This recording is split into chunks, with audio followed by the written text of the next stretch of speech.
Mutfağı YouTube kanalına hepiniz hoş geldiniz. Bugün Tefal Ultra Blend Cook kullanarak acayip güzel şeftali marmeladı yapacağız. Şimdi şeftali marmeladını tencerede yapabilirsiniz ama bu arkadaşı kullanarak yapmak inanılmaz kolay. Şöyle anlatayım size. Tefal Ultra Blend Cook sıcak ya da soğuk bir sürü şeyi pişirebiliyor ve 8 tane farklı programıyla çorba yapıyor, reçel yapıyor, muhallebi yapıyor, Allah yapıyor ve bunları mükemmel kıvamda yapıyor. Şimdi bir kere çok basit bir tarif. 2 tane ana malzememiz var. 1. Şeftali. 2. Toz şeker. İlk yapacağım şey kabukları soyulmuş 2 tane şeftaliyi ki aşağı yukarı burada 300 gram kadar var.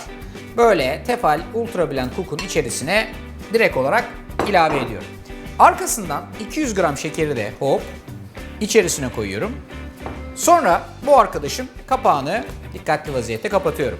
Kapak kapandığı zaman fonksiyon geliyor. Şimdi ilk yapacağım şey buradan fonksiyon tuşlarından parçalama derecesini seçmek. 5 numaralı parçalama derecesindeyim. Start'a basıyorum. Buradan da zamanını ayarlıyorum. 1 dakika boyunca bunu parçalasam benim için yeterli olacaktır. 5 numaralı parçalama seviyesinde 1 dakika.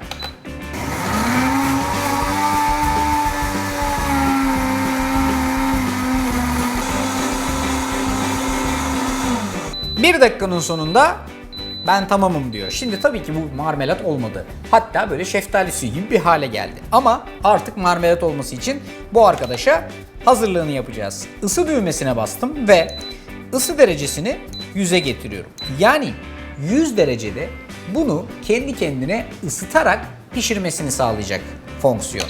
Start'a basıyorum. Buradan da dakikasını ayarlamam lazım. 30 dakika.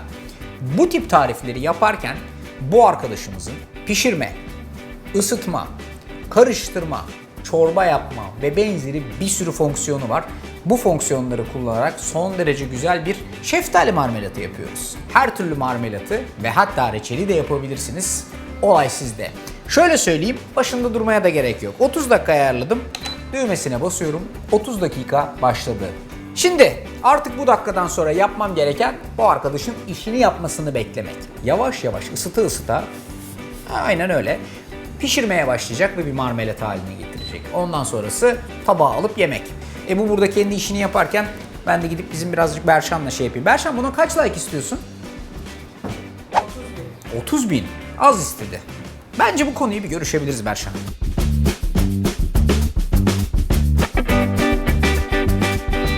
Ben tamamım diyor. 30 dakikanın sonunda gördüğünüz gibi pişirdi. Üf, sıcacık. Cam, sorun yok. Yani hazne cam, 10 numara. Şimdi bunu bir kere daha böyle kendi içerisinde parçalayacağız ve pürüzsüz bir kıvama getireceğiz. Yeniden şuradaki parçalama fonksiyonuna geliyorum. Bu sefer 5 değil, 7. ayarı yani birazcık daha hızlı döndürecek ayarı getiriyorum. Sonra da Start'a basıp buradan dakikayı ayarlıyorum. Aşağı yukarı 2 dakika bunun parçalama süresi var. Halihazırda sıcak. Süper. 2 dakika parçaladıktan sonra marmelat tamamen hazır olacak.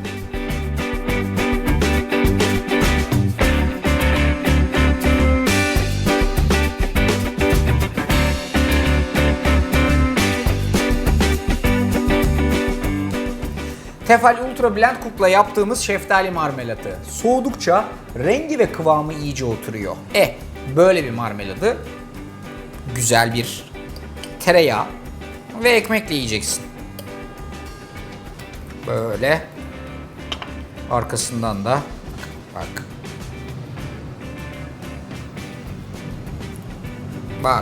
Bak.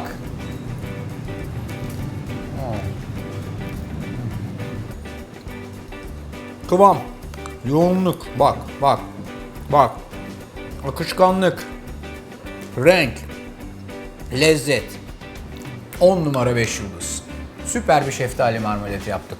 Eğer tarifi beğendiyseniz uygulamayı, kanala abone olmayı ve bu tarifi mutlaka evde denemeyi sakın ihmal etmeyin.